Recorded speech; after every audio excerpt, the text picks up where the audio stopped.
Magandang gabi po sa inyo lahat. Binabati ko kayo sa gabing ito sa pangalan ng ating Panginoong Jesucristo na siya nating manunubos at tagapagligtas. Inaakala ko na magkakaroon pa tayo ng face-to-face meeting this coming Wednesday night. Kaya lang mukhang may mga paghihigpit na ginagawa maging sa pagsakay ng LRT. So sa gabi pong ito ang umpisa ng ating 2 weeks na virtual preaching of the Word of God, at babalik na lamang tayo, Lord willing, kapag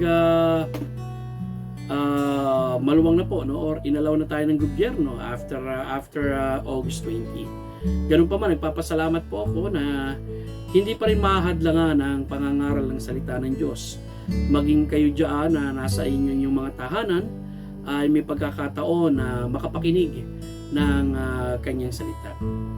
Kagaya po ng kada Wednesday night na ating ginagawa, nagkakaroon po tayo ng pag-aaral ng talinhaga. Sa gabing ito ay pag-aaralan muli natin ang isang panibagong talinhaga, at ang pamagat nito ay talinhaga patungkol sa 10 mina. Pero bago po yan, tayo po'y mananalangin. Nais ko pong banggitin din sa inyo na isama ninyo sa panalangin yung missionary natin sa Mindanao, si Brother Jeffrey, na sa mga oras na to, nakausap ko siya. At sabi niya sa akin, pakiramdam niya mukhang tinamaan siya ng Delta virus. Pero ganun pa man, hindi pa naman tayo gaano ka siguro sa bagay niyan. Pero dahil nga alam niya ang kanyang katawan at kung ano yung mga katangian ng isang taong tinamaan ng Delta virus na COVID, ay nasa sa kanya, yun ang nararamdaman niya. Pero we just need to pray for him. May comorbidity din kasi itong kapatid natin ito. May problema siya sa puso. Just include him in your prayer, si Pastor Jeffrey, no? So sa gabi pong ito, mananalangin po tayo as we proceed with the message tonight na makikita po natin sa Luke chapter 19. Sige po, tayo po yung manalangin, mga kapatid. Ang maraming dakila o Diyos na makapangyarihan sa lahat, marami pong salamat sa pribileyo sa gabing ito na muli, Panginoon, mayroong pagpapahayag ng iyong salita. Ang aking dalangin ay buksan mo po ang puso't isipan ng mga tagapakinig ng iyong salita. Ganun din ang Marikina Valley Bible Baptist Church, Panginoon. Panalangin ko ang mga kapatira na nawa sa pagkakataon mayroon kaming ECQ, yung mga hindi pa nababakunahan ay mabakunahan na, mabigyan sila ng magandang schedule. Ganon din ipinapanalangin ko, Panginoong Diyos, tulungan mo si Brother Jeffrey na sa mga oras nito ay may tinataglay na karamdaman sa kanyang katawan. Umaasa ako, Panginoon, na isang pangkaraniwang trangkaso ang kumapit sa kanyang katawan, na malalapatan ng tamang lunas at gagaling din siya sa karamdaman ito. I pray for his church, O God, na ikaw ang tumulong sa kanya, dahil alam ko virtual din sila sa mga darating na mga linggo, katulad namin din.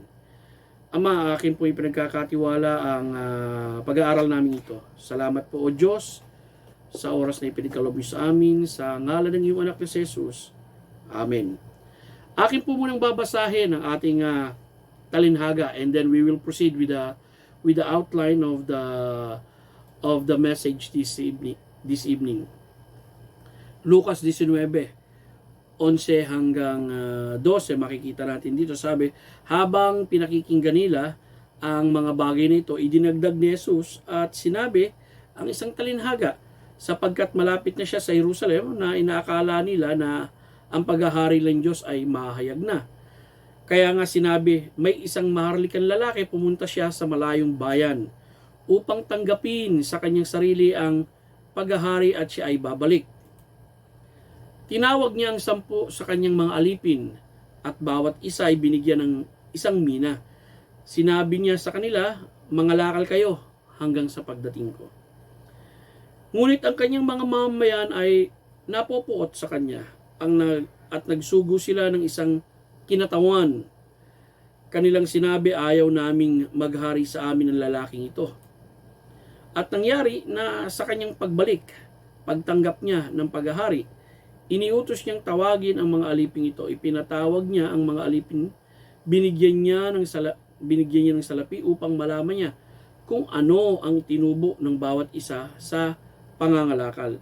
Dumating ang una at sinabi, Panginoon, ang iyong mina ay tumubo ng 10 mina. Sinabi niya sa kanya, magaling ang iyong ginawa. Ikaw na mabuting alipin dahil naging matapat ka sa napakaliit, mamamahala ka sa 10 lungsod. Dumating ang pangalawa, sinabi, Panginoon, ang iyong mina ay tumubo ng 5 mina. Sinabi rin niya sa isang ito, mamamahala ka ng 5 lungsod. Dumating at isa, sinabi, Panginoon, narito ang iyong mina na itinago ko sa isang panyo. Itinago ko ito sapagkat natatakot ako sa iyo. Dahil ikaw ay isang malupit na tao, kinukuha mo ang hindi mo inilagay at inaani mo ang hindi mo inihasik.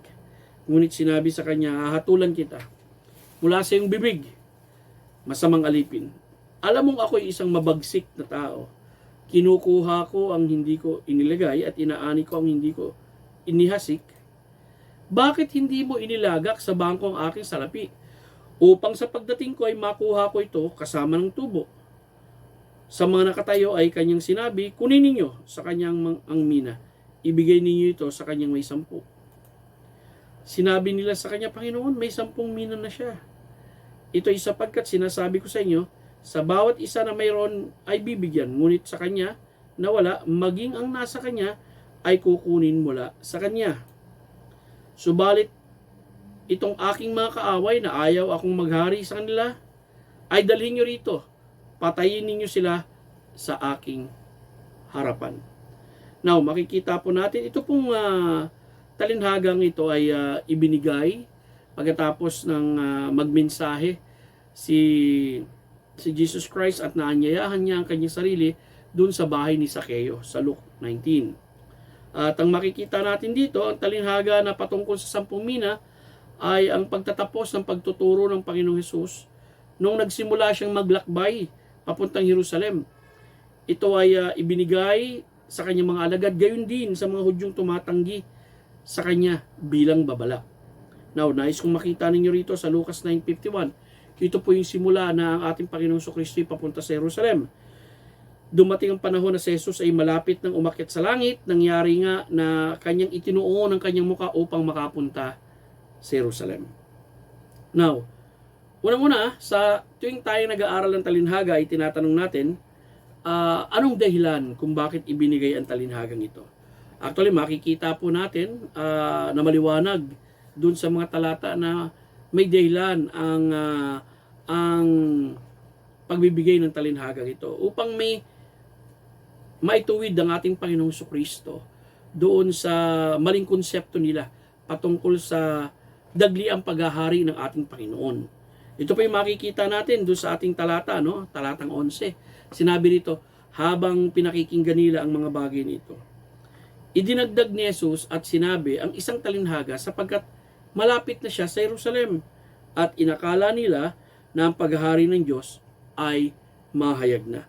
So nandun pa rin po yung kaisipan ng mga Hudyo na umaasa sila doon sa tinatawag nating political leader na lalabas at magse-set up ng earthly kingdom. At nung ating Panginoong Kristo nga sa 1 Kapitulo 6 ay nakapagpakain ng tinapay sa mga tao, doon na gusto nila kagad na gawin ang ating Panginoong Kristo na kanilang hari. Pero dapat po nating malaman na yung unang pagdating ng ating Panginoong Kristo, dumating po siya hindi para iligtas ang Hudyo sa pagkakaalipin sa mga Romano, kundi dumating po siya upang iligtas ang sangkatauhan sa pagkakaalipin sa kasalanan. Now, maliwanag dito, no, dahil nga papunta ang ating Panginoon Jesucristo sa Jerusalem, inaakala nung mga Hudyo na kasabay niyang papunta roon o naroon na nung mga kapanahonan na yun, magkakaroon na ng takeover na gagawin ng ating Panginoong Kristo at i-establish niya yung kaharian ng Diyos nung panahon na yun. Now, ibinigay niya itong talinhagang ito upang ipaalam sa mga Hudyo, maging doon sa kanyang mga alagad, yung mali nilang impresyon na itatayo na ng ating Panginoong Kristo ang kanyang kaharian. Alam natin sa ating mga pag-aaral ng talinhaga na ang ating Panginoong Kristo yung naghahari ngayon sa langit sa kanan ng Ama, no? Sa lahat ng mga tunay na mga mananampalataya. Pero yung literal na paghahari ng ating Panginoon Jesucristo bilang hari ng mga hari at Panginoon ng mga Panginoon, hindi pa po mangyayari yan sa hinaharap pa lang. Yan nga po ang dahilan kung bakit naibigay itong talinhagang ito. At nais kong makita ninyo, maging yung si Jesucristo nga ay namatay, inilibing at nabuhay na muli. Nung paakyat na siya sa langit, akala ng mga alagad, dun sa Gawa Kapitulo 1, total nabuhay na siyang muli, itataguyod niya na yung kaharian nung mga panahon na yun. Pero hindi nga po nangyari yun, kundi umakyat siya sa langit, no, at umupo sa kanan ng Ama. Sinabi sa Gawa 1:6, nang sila nga ay nagkatipon-tipon, nagtanong sila sa kanya, Panginoon, ibabalik mo na bang muli ang paghahari sa Israel sa panahong ito? Well, of course, hindi sinagot ng ating Panginoong Jesucristo ang bagay nito sa kanya, bagkus ang sagot ng ating Panginoong Jesucristo, yung kaalaman na yan ay nasa Ama kung kailan ito may tataguyod. Ganun pa man, yun po ang maling impresyon na iniisip ng mga Hudyo, maging ng kanyang mga alagad nung kapanahonan na yun, na kinakailangan niyang maituwid. Natapos po natin yung dahilan ng kung bakit ibinigay itong talinhagang ito. Pangalawa, nais ko naman pong makita ninyo, ano ba yung nakapaloob sa talinhaga? Yung kwentong nakapaloob dito. Well, madali lang naman pong makita sa ating pagbabasa, no? Unang-una, nais kong makita ninyo, no? Merong isang maharlikang lalaki na tatanggap ng kanyang kaharian. Nakasulat yan sa Lucas 19:12 at sabi rito, kaya nga, sinabi niya may isang maharlikang lalaking pumunta siya sa malayong bayan upang tanggapin sa kanyang sarili ang isang paghahari at siya ay babalik. Alam niyo nung kapanahonan na yun, wherein they are under Roman rule. At itong Roman rule nito ay isang empire, no? Yung mga hari sa iba-ibang mga lugar, okay, bago sila maghari doon sa lugar na paghaharian nila, abay, nagsisik sila ng appointment doon sa Rome upang silang italagang hari doon o ilagay na hari doon. Now, tuloy po tayo. Dito makikita natin na may ganyang sinabi ang ating Panginoong Jesucristo. And then pangalawa, bago siya umalis at habang wala siya, binigyan niya ng 10 alipin ng tigi-1 mina upang ipangalakal hanggang siya ay bumalik.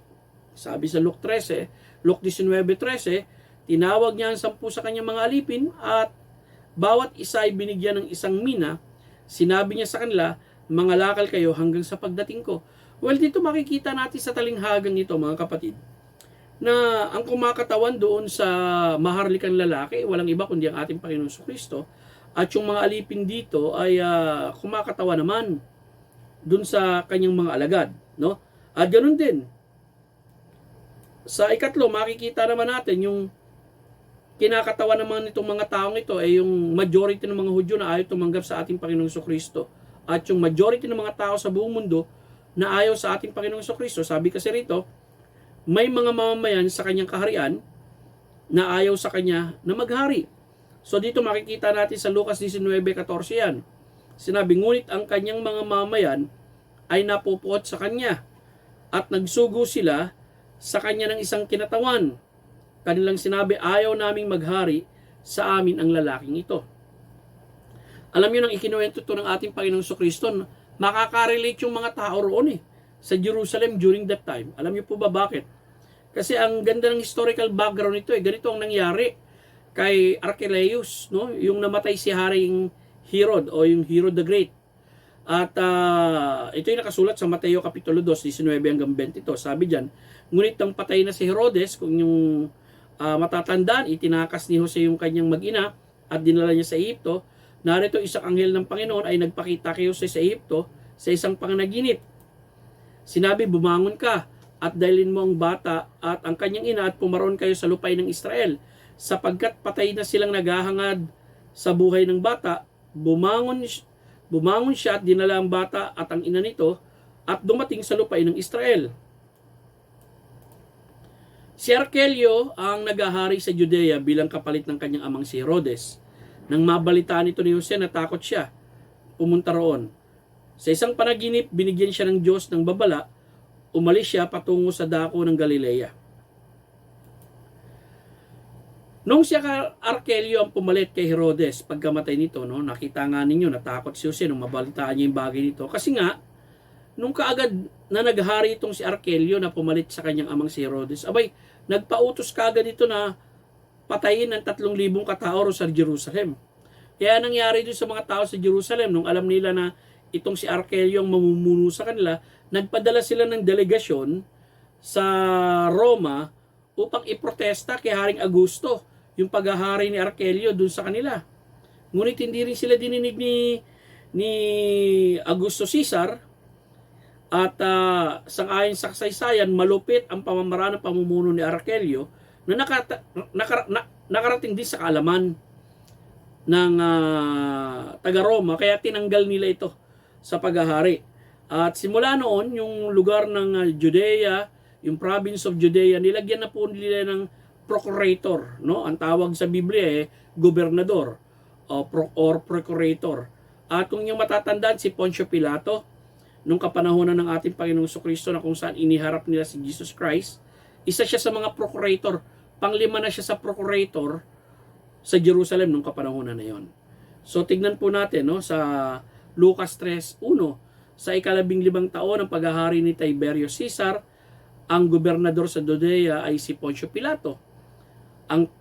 Ang tetrarca sa Galilea ay si Herodes. Ang kanyang nakababatang kapatid na si Felipe ay punong tagapamahala sa Iturea at sa lalawigan ng Trachonite. Si Lysanias ay punong tagapamahala sa Abilinia. So dito makikita natin yung naging kalagayan ni Poncio Pilato nung panahon na kung saan makikita natin na dinala ang ating Panginoon Jesucristo sa kanya. Now, nakita natin doon sa istorya yung maharlikang lalaki, nakita natin yung tinatawag nating pinag-utos niya sa kanyang mga alagad na mga lakal at binigyan niya tag-iisang mina. Yung halaga nga po pala ng mina ay 3 buwang sahod ng isang nagtatrabaho ng kapanahonan na yon. So malaki-laki rin po, no, yung pera na yon. At ang pwede nilang gawin doon kung ipangangalakal nila, ang ibig po sabihin kasi nito, i-engage nyo sa business pwede nilang ipautang ito at ito itutubo, no, na kikita at kikita talaga kung gano'n ang magiging trabaho o gawain ng kanyang mga alipin sa kanilang pangangalakal dun sa minang ipinagkatiwala sa kanila ng hari. Now, yung pang-apat na bagay na makikita natin sa nakapaloob sa istoryang ito, yung pinagsulit niya ang kanyang mga alipin pagbalik ng hari. Ginantimpalaan ng mga sumunod at hinatulan ng sumuway. Yun po ang makikita natin sa istorya, Lucas 19, talatang 15, at nangyari na sa kanyang pagbalik, pagtanggap niya ng paghahari, iniutos niyang tawagin ang mga alipin ito. Ipinatawag niya ang mga alipin, binigyan niya ng salapi upang malaman niya kung ano ang tinubo ng bawat isa sa pangangalakal. Dumating ang una at sinabi, Panginoon, ang iyong mina'y tumubo ng 10 mina. Sinabi niya sa kanya, magaling ang iyong ginawa, ikaw na mabuting alipin, dahil naging matapat ka sa napakaliit, mamahala ka ng 10 lunsod.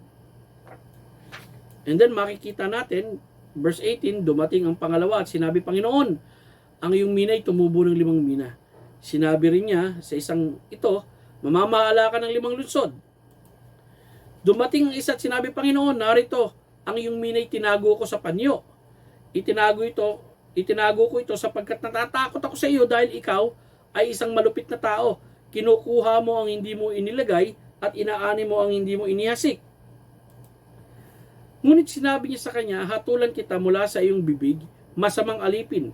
Alam mo ako ay isang mabagsik na tao, kinukuha ko ang hindi ko inilagay at inaani ko ang hindi ko inihasik. Bakit hindi mo inilagak sa bangkong aking salapi upang pagdating ko ay makuha ko ito kasama ang tubo.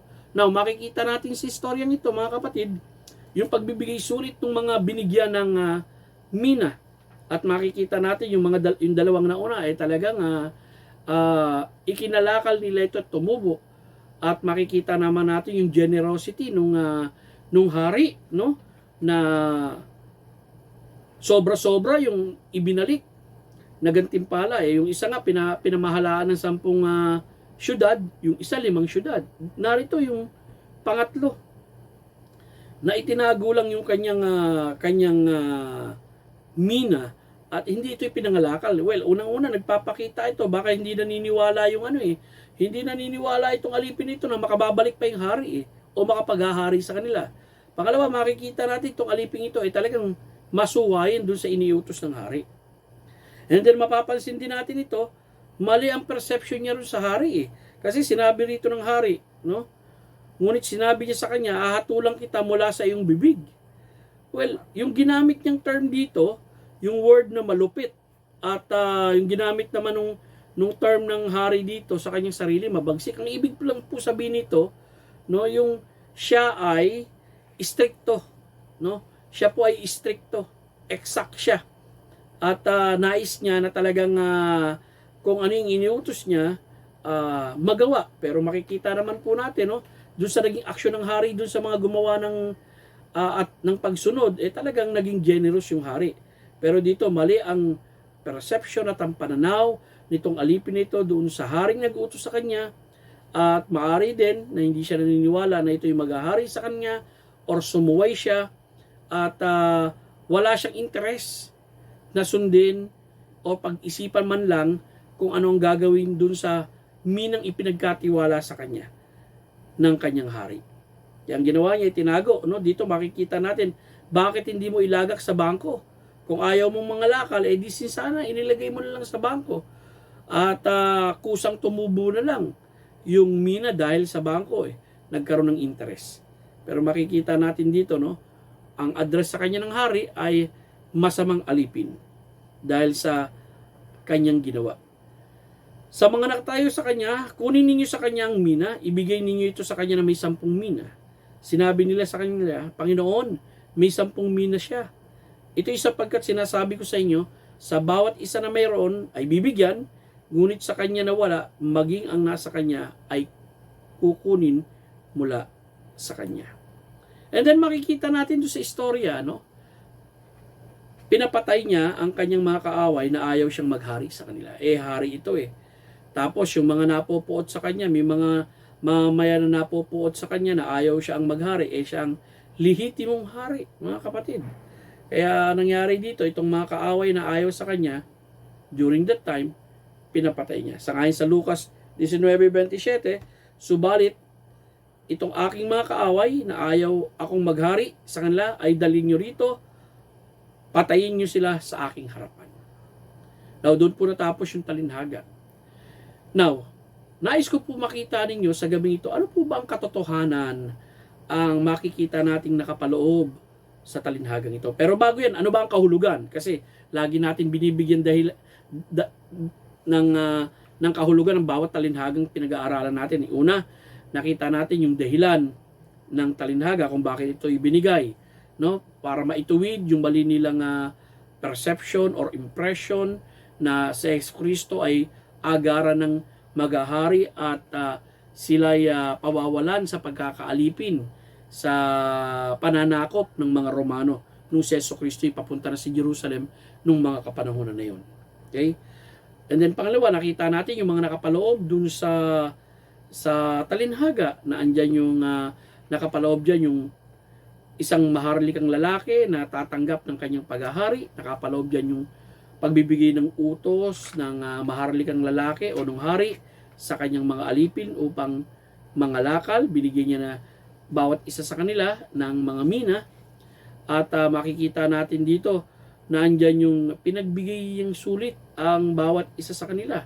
Pagkatapos niyang makabalik, at yung pang-apat, iniutos niya na pagpapatayin yung kanyang mga kaaway na ayaw na maghari siya sa kanila.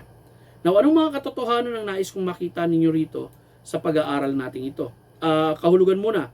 Well, of course, ang kahulugan dito na napakalinaw, katapatan at pagsunod sa Panginoon na nagkaloob ng biyaya sa atin na ating pangasiwaan habang inaantay ang kanyang muling pagbabalik. So, yun ang nakapaloob na kahulugan, no? Yung pagiging matapat tayo at masunurin tayo sa ating Panginoon na nagkaloob sa atin ng biyaya. Kapag sinabing biyaya, ito yung mga pagpapalang ibinigay niya sa atin. Ito man ay oras, ito man ay pamilya, ito man ay salapi, ito man ay gawain ng paglilingkod, at kung ano-ano pa, no? These are God's gift and blessings to us na kinakailangan pangasiwaan natin hanggat hindi pa dumarating ang ating Panginoon, habang nag-aantay tayo sa Kanya, sa Kanyang muling pagbabalik. So yun po ang kahulugan nung talinhagang ating binasa. Ngayon, pang-apat, nais ko pong makita natin anong mga katotohanan at aral mula sa talinhaga patungkol sa 10 mina. Actually, marami tayong makikita na mga katotohanan at aral dito, pero may 4 akong mahalagang bagay na nais ninyong makita at kasama ng mga talatang ito dito sa talinhagang ito. Unang-una, nais ko pong makita ninyo yung katotohanan ito, no? Tayo ay nasa panahon ng pag-aantay sa pangako ng muling pagbabalik ng Panginoon. Totoo po yan, no? Tayo ay nasa panahon ng pag-aantay sa pangakong muling pagbabalik ng ating Panginoon. Naalala nyo, roon sa 1:14, sabi niya ang ating Panginoong Kristo sa kanyang mga alagad, dun sa upper room, kapag ako ay pumaroon at makapaganda ng dako para sa inyo, ako'y muling babalik. Kayo ay aking tatanggapin sa aking sarili. Kung saan ako naroon, ay dumun kayo. So ang ating Panginoong Kristo po ay namatay na, inilibing at nabuhay na muli, at umakyat na po sa langit. Kagaya ng nabanggit po rito, no? Sa Aklat ng Gawa, Kapitulo 1, talatang 10 hanggang 11. Nang nakatitig sila habang siya ay pumapaitaas, narito 2 lalaki na nakaputing damit ang tumayo sa tabi nila. Sino? Nung mga alagad na nakita ang pag-akyat sa langit ng ating Panginoong Kristo. Sinabi ng 2 lalaki, kayong mga lalaking taga Galilea, bakit kayo nakatayo at nakatitig sa langit? Itong si Jesus na dinala sa langit mula sa inyo ay babalik din katulad ng pagpunta niya sa langit na inyong nakita. So nakita nyo, binigyan din dito, no? Babalik din. Okay? Kung paano ang ating Panginoong Kristo na mutawi sa kanyang bibig na siya'y muling babalik. Kung paano sa Aklat ng Gawa, si Lucas, isa sa mga sumulat ng buhay ng ating Panginoong Kristo, binigyan din dito yung pagbabalik niya. Sa sulat naman ni Apostol Pablo sa unang Tesalonica 4:16, ito naman ang sabi niya, ito'y sapagkat ang Panginoon din ang siyang bababa mula sa langit, na isinisigaw na utos na may tinig na pinunong anghel at may trompeta ng Diyos. Ang mga patay kay Kristo ay unang magbabangon. So ang ganda ng pagkakasabi, no? So ibig sabihin, tayo ngayon ay nasa panahon ng pag-aantay sa muling pagbabalik ng ating Panginoong Kristo. Pangalawa, tayo ay naatasang tuparin ang kanyang mga utos at gamitin ang kaloob niyang biyaya bilang tapat na lingkod. Maraming utos ang ating Panginoong Kristo mula sa kanyang salita, no?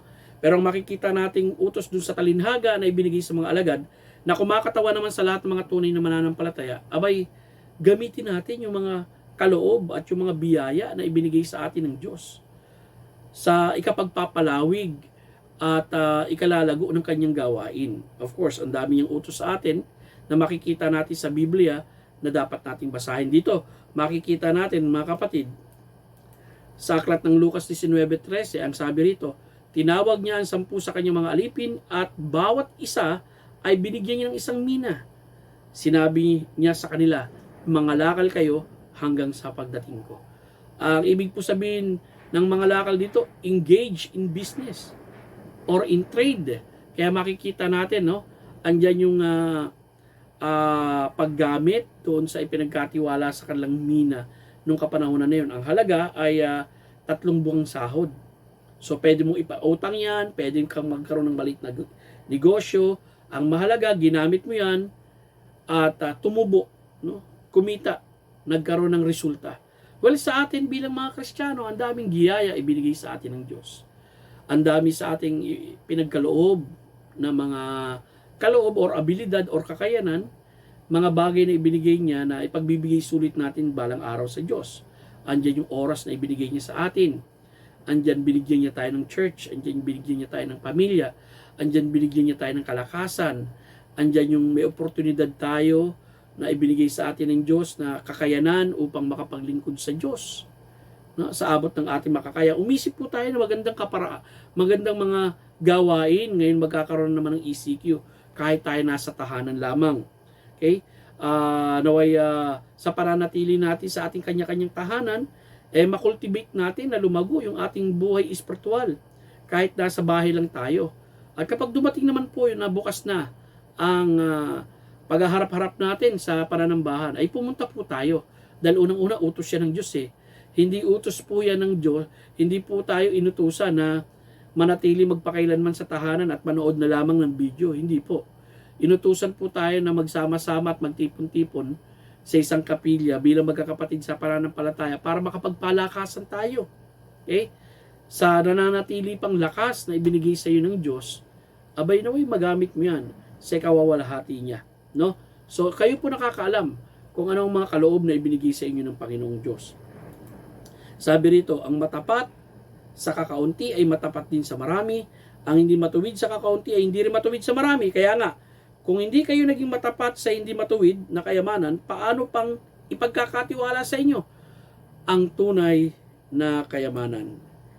Kung hindi kayo naging matapat sa pag-aari ng iba, sino magbibigay sa inyo? Sa inyo ng inyong sarili.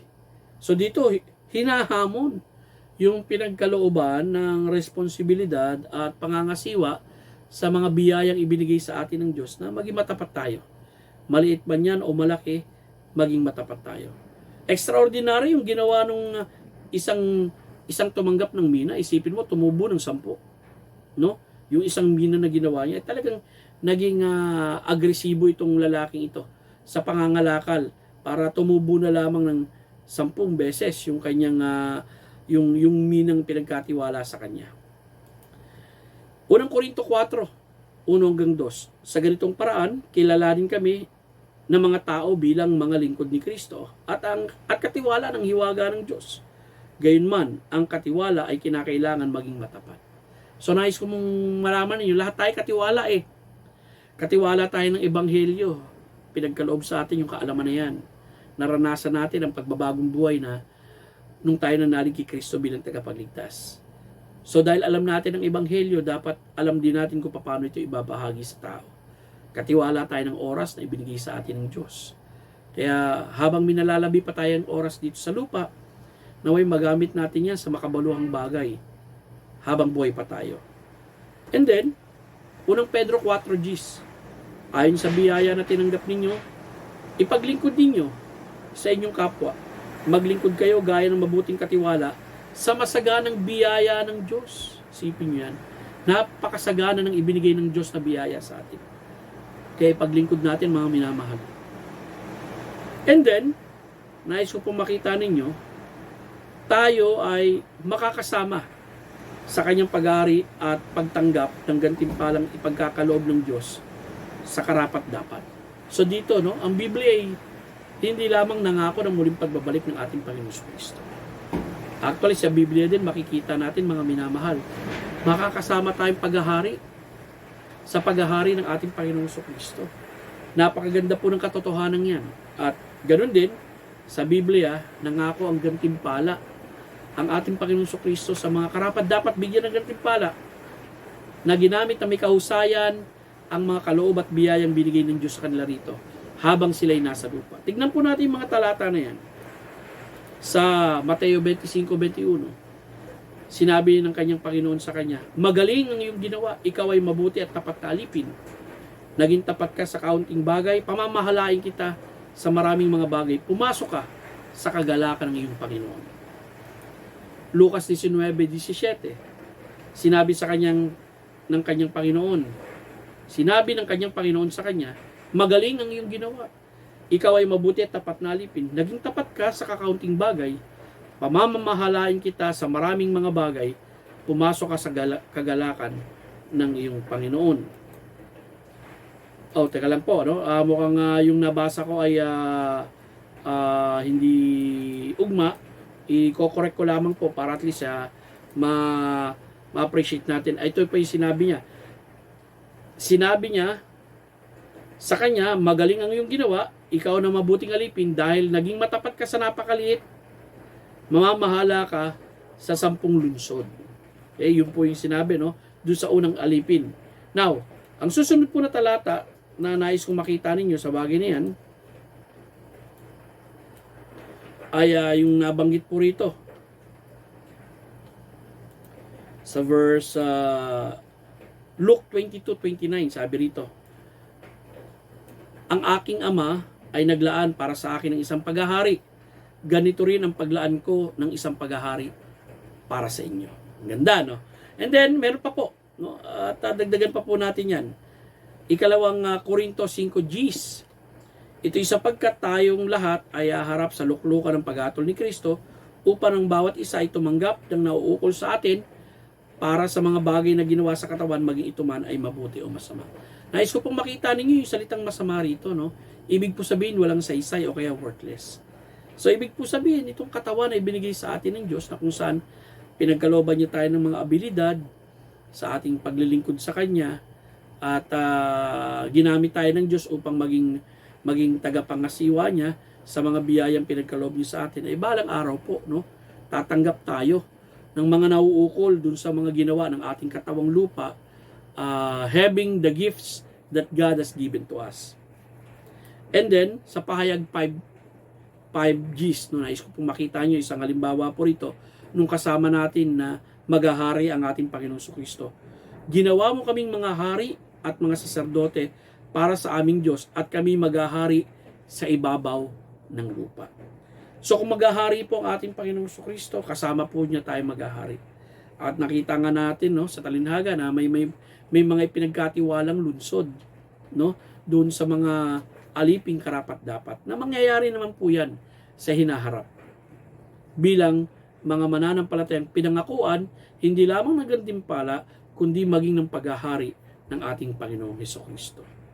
Ang uling-uli po na katotohanan at aral na nais kong makita ninyo, tayo ay nakakaalam sa kahinatnan ng mga tao na ayaw sa ating Panginoong Hesus na paghariin sa kanilang buhay. So sa Biblia po, maliwanag din po yan, no? Doon sa mga tao na ayaw sa ating Panginoong Kristo, ayaw sa kaligtasan na inaalok ni Jesus, ayaw sa mabuting aral na ibinibigay niya sa atin. Sinabi rin po ng Biblia kung anong kakahinatnan ng mga tao na yun. Tignan po natin yung mga talata. Sabi po rito sa Lucas 19:21 hanggang 22. Itinago ko ito, sabi ng alipin, sapagkat natatakot ako sa iyo. Ikaw ay isang malupit na tao. Kinukuha mo ang hindi mo inilagay at inaani mo ang hindi mo inihasik. Ngunit sinabi niya sa kanya, hahatulan kita mula sa iyong bibig, masamang alipin.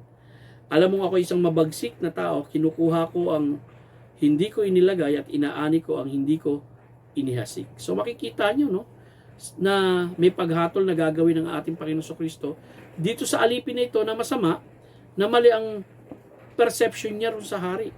Na imbis niya nakita na yung hari ay isang napakabuting hari, mapagtiwalang hari, isang hari na napaka-generous, abay iba ang kanyang tawag rito, pananaw, maaring excuse niya lang ito dahil hindi niya sinunod yung utos ng hari na ikalakal yung mina na ibinigay sa kanila. And then, Lucas 19:27, subalit itong aking mga kaaway na ayaw akong maghari sa kanila, ay dalhin ninyo rito, patayin ninyo sila sa aking harapan. Ikalawang Tesalonica 1:8, tignan po natin. Sa pamagitan ng naglalagablab na apoy, ay maghihiganti siya sa kanila na hindi nakakakilala sa Diyos at sila na hindi sumunod sa ebanghelyo ng ating Panginoong Jesucristo. Why? Because they rejected God and they rejected the gospel of our Lord Jesus Christ. At tayo ini-inform ng Biblia, ano nga ba ang kakahinatnan nitong mga tao nito? Of course, kahatulan mula sa Diyos. Paghihiganti ng Diyos dahil sa hindi nila pagsunod at hindi nila pagtalima sa panawagan ng Diyos sa kanila. Ikalawang Pedro 3:7, sabi dito, sa pamagitan ng salita ng Diyos, ang kalangitan ngayon at ang lupa ay iniingatan nakatalaga para sa apoy at para sa araw ng paghukom at pagkalipol ng mga taong hindi kumikilala sa Diyos. Mga minamahal, kung pag-aaralan natin yung talinhaga, ang ating Panginoon ay katulad ng maharlikang lalaki. Siya'y kumakatawan sa sinabi niya siya'y muling babalik at ngayon ay umalis siya na sa kanan ng Ama. Pero siya po'y napakabuti. No? Salungat yan doon sa kasaysayan ni Archelaus na kaya siya ipinoprotesta na ayaw nila maghari itong anak ni Herodes sapagkat ito'y malupit, masama at salbahe. Pero hindi ganyan ang ating Panginoong Kristo. Ating Panginoong Kristo ay mapagbiyaya, mapagmahal, mapagkalinga, puno ng pag-ibig, nag-aalok ng kaligtasan sa mga tao. And yet may mga tao pa rin na ayaw sa Kanya. Ayaw paghariin si Jesus sa kanilang buhay. Nawa tayo mga Kristiyano, no? Ang ating Panginoong Kristo ay naghahari sa buhay natin. Nawa ang Kanyang mga utos, ang siyang pangunahin nating pagsisikapan sundin sa ating buhay. At ang Kanyang mga kaloob at biyaya sa atin ay mapangasiwaan natin may kahusayan at katapatan. At balang araw, pag umarap tayo sa Kanya, matatanggap natin ang ibayong gantimpalang inihanda niya para sa mga alagad niyang tapat na naglingkod sa Kanya nang sila'y nasa lupa pa. Magandang gabi po sa inyong lahat, mga minamahal. Umaasa po ako na patuloy po ninyong panoorin ang pagpahihimpapawid natin ng mga pangangaral ng salita ng Diyos. At umaasa po ako na sa pananatili natin sa ating kanilang mga tahanan, engage po natin yung sarili natin sa mga makabuluhang gawain at pagpapalawig, no, ng ating kaugnayan sa Diyos at sa ating mga mahal sa buhay. Ganoon din po, isama natin sa panalangin yung mga kapatiran natin may karamdaman. Patuloy po tayo mag-text sa isa't isa at ibalitaan niyo po ako kung may mga kapatid tayo na nangangailangan ng tulong, maging ng panalangin. Muli, magandang gabi po sa inyong lahat.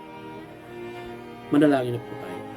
Ama naming Diyos na nasa langit, maraming salamat sa oras na ito na ipinagkaloob mo sa amin na may pribileyo po kami na makapag-aral muli ng iyong salita. At ang dalangin ko, ikaw po ang maluwalhati sa aming buhay, Panginoon, habang inihahanda namin ang aming mga sarili sa pagpasok muli ng panibagong quarantine. I just pray, O God, yung mga mananampalataya rin ay maging handa ang kaisipan kung paano higit magiging makabuluhan ang 2 linggong ibinigay mo sa amin na pananatili sa aming kanya-kanya mga tahanan. Pag-ingatan mo po ang bawat isa, hindi lang sa physical na aspeto, kundi sa spiritual na aspeto rin. Panalangin ko si Pastor Jeffrey, O Lord, panalangin ko ang kanyang church, pag-ingatan mo po siya at patuloy mo siyang pagalingin sa kanyang karamdaman. Maging ang aking mga kapatiran sa aming iglesia, maging yung mga kapatiran namin palagi ang naming idinadalangin at iniludulog sa luklukan ng iyong biyaya. Salamat sa oras na ito, O Diyos. Sa ngalan ni Kristo Jesus. Amen. Magandang gabi po sa inyo lahat.